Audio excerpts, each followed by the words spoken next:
Đây trên nhiều free này bị bằng một vài dòng đây là buồn sang đi tới chuyện hàng lên đá đi cật lấy giật lê rồi về cật lấy rung răng bờ là một vài nên từ lại đã buộc lấy rung răng là hiếm bạn lại tua của chả chuyện này này một chả xám hàng chả cur cật lấy rung dù cật lấy quay này ta có mình lâu thì đã buộc lấy nhiều yêu là bật lạc đi lên của mạng này ngàn mạng lên dù hiếm bạn đã này lại nhầm tục lên của phao được nên thực hiện ông bấy thực hiện muốn đã buộc thực hiện như lại tôi đã xem rằng thực hiện mà nặng buồn sang của nó này như ngạn ta thao lấy một đừng đã là lâu thì từ đây nhiều mạng xa quay nộp nhiều kẻ mạng được nhiều tùy hiểm đã này hiểm bạn nhiều bất bạn quay nó nhiều bất bạn quay lứt lần làm được buồn sang phun đã tốt lòng tốt thun đã bạn thun đã tốt thun lấy tôi bên xong hiểm bạn tôi nục này lại tùy bất bạn quay lại chính lần cô là chừng lần thải chừng chờ lần cô nó mà mong nặng buồn sang đấy bộ đội gặp nó nân mọi chỉ tục pháo lắm lỡ chút trong lỡ span trong lỡ ban một tục pháo lại chỉ hà này là một lời rung răng pro nó nhiều pia nếu để bò bộ màu của dịch dạo coi giờ dạo máy bay không nghĩ lại đâu ta lại nằm tục pháo màu tùm trộm nữa gì hàng lại liên hán lên tầng ray sạt nổ hoặc trộm dậy nó tập bộ riêng cha riêng gái ba ra đấy Việt Nam nhiều rung mà lên Lào nhiều rung mà từ đây tua joy này nó lại như cái xăm neo cái sung là một rong hiếm bạn tua của chàng nên tâm biết rồi nó lấy ta nạp tạp ta buôn sang do đây bố mọi mò video mày là đã đạt ấy xem lăng ta lại phải hình cờ gì dập nạp buôn sang đoạn bình mừng quay đoạn và làm đi hiếm bạn từ một phần từ một bộ có người nó đà đi để bố đã đi để công nóng đã đi để hắn đá lui đủ làm vẽ đoạn vừa đã nộp clear là một đồ kèm này đồ kèm với anh đi gì giàu quay đến giờ được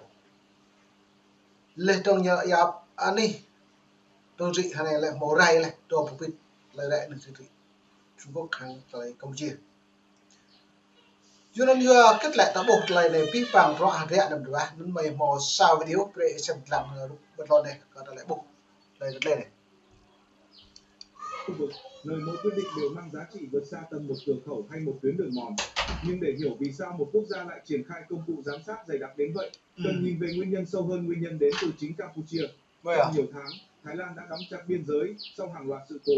không phải đóng để cảnh cáo 1-2 ngày, mà đóng nhiều tháng liền, khiến dòng thương mại vốn phụ thuộc nặng nề vào cửa khẩu gần như bị bóp nghẹt. Nông sản Campuchia, thứ vốn được đưa qua Thái với khối lượng khổng lồ, nằm lại ngoài đồng, thối rữa trong nắng, giá gạo rơi xuống mức thấp khiến người dân chỉ biết lắc đầu. Trong kinh tế học, người ta gọi đây là điểm nghẽn chuỗi cung ứng, còn với người nông dân Campuchia nó đơn giản là mất kế sinh nhai.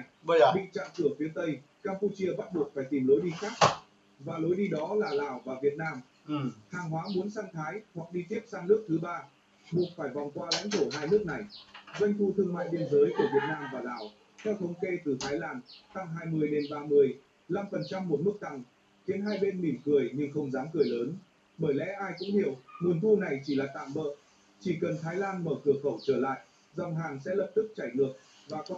Rồi nên ra này đã bộ lại cho lại tua joy này đã bộ thực hiện bằng nhiều comment lại lùng lâu chả xem nó lại cứ mang chừng chê đối nhưng mà thao cự nào cầm nơi nào buồn sang cho lấy xịm lè bình công ngàn thêm bạn lui vào nó đạp lên một hồi giòn ta lấy từng nuôi nào buồn sang lần là gì đó có lấy hưu đợi xịm lè đợi hưu gì đó xí ngày lần lại đà lớn đà ngạ ma tôm nuôi đại trà có mà và trà Thái Lan này chính quay cái được quay nữa cho nên một là rung trò bộ dậy này là lại mẫu bốc trà là có lấy phi bằng Việt Nam cắt đồ tụ dừa đúng không cái này chả cô với tướng Lào cắt đồ dừa mới chả cô kia lấy những cái đồ viện và chặt hai lần viện chặt còn cái như tùy vì vòng vòng bữa thay mình chưa khi đấy nhưng bạn viện là đủ việc nó như vậy chính trị và kinh tế thị trường là lại nhiều không nằm vịt từ đạt hai bộ càng đội chung đạt được cái nào của nhau chả cô như vậy lên từng cái bước Việt Nam nhưng bạn cái nhiều bây giờ sĩ nào đây thắng Việt Nam sĩ hình như bao nhiêu kèm bè trong cái nào nữa cho nên hàng này là chuyên gia hàng này là đang tổ ép phương hướng càng lại tua bộ dây này nó lại bù pre một lên tục pháo chấm bạc càng hoa giấy tua dây này đấy hàng lại thực tức lên trong lại mạng ngàn làm phim bọn này nó ta bàn lần là vô cái rim chả cả Trung Đông này chả cả anh đi đồng nó mà rồi lại lạc ngạn là lại lấy như yếu càng như đủ chả mỹ như yếu vô cất như bây giờ cái chả Trung Quốc vô cất như yếu chả thì chả là như cái nào chả mỹ vô chả mỹ lại trục cột thì ấy tu được có trở lại lần là có trở lại lạc đi hàng lại bảo phận lại trường chả lại một đôi ăn chả mỹ quá nêu bạc ra chả mỹ quá trừ lạc bọc lại phải trừ lạc nó thì nó bố ra này hiếm bạc doan này rung tâm biết không rõ này hiếm bay lại không rõ thế không mình đọc tôi hai này lại trong mình rõ chứ chả cú hàng chả xem này xong ra này là bộ mộ được rồi các bự sẽ vẽ rồi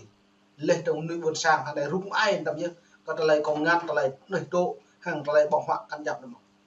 nên mày về xem làm mực lại giật lên nhật lại chút này rồi con số xuất nhập khẩu đang đẹp như tranh sẽ nhanh chóng về lại vạch xuất phát. Đó là lý do tại sao, dù lợi ích ngắn hạn xuất hiện, Việt Nam và Lào không thể vì vài khoản phí đường bộ mà làm phật ý Thái Lan. Cán cân không nằm ở Campuchia mà nằm ở nền kinh tế trị giá hàng chục tỷ đô của Thái Lan. Quan hệ thương mại giữa Việt Nam Thái Lan đạt tới con số khoảng 20 tỷ USD mỗi năm, trong khi giao thương với Campuchia chỉ ở mức 5 tỷ USD.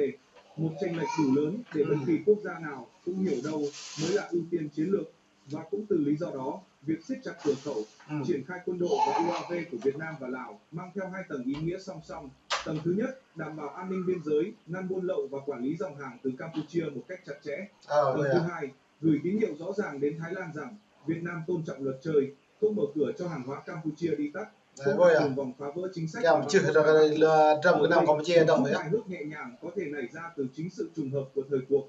Hai quốc gia thường ngày vốn ít ồn ào như Lào và Việt Nam nay lại trở thành tâm điểm trên mặt báo Thái Bỉ. Quản lý biên giới quá chặt, nhưng đằng sau nét hài ẩn ấy là một thực tế sắc lạnh. Đó là lựa chọn bắt buộc để giữ gìn những mối quan hệ chiến lược bền vững hơn nhiều so với vài chuyến xe nông sản đang tìm đường sang Thái. Tại Campuchia, dư luận không giấu được sự sốt ruột. Họ ruột nó đã buộc không biết bằng rõ rẽ ra này em bạn ai buộc còn là nhật lệ dư hệ bầu bề trầm cái nằm còn lại trả cút một mà bởi đi lần cha thành nhiều có Việt Nam rồi nó này như là tóc mấy linh khan pháo toán lên trong ở máy bay không lái VOA nó lại còn lại chữ hội ra trầm cái nằm vật nuôi mua xa tôi đã bỏ nhiều hội nuôi cha con trong cái đoạn trầm